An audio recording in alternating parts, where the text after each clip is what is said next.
in the National Police Commission. First is the morale and welfare of all policemen.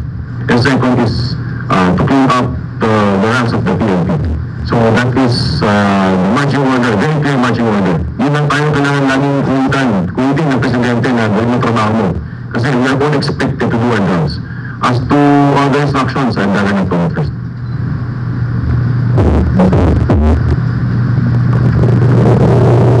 Bala Gonzales po, Lisa. I-mention ho isa-isa yung pangalan ng 12 pulis. Pwede na po ba namin malaman po? Napasok mo naman kay General Paris.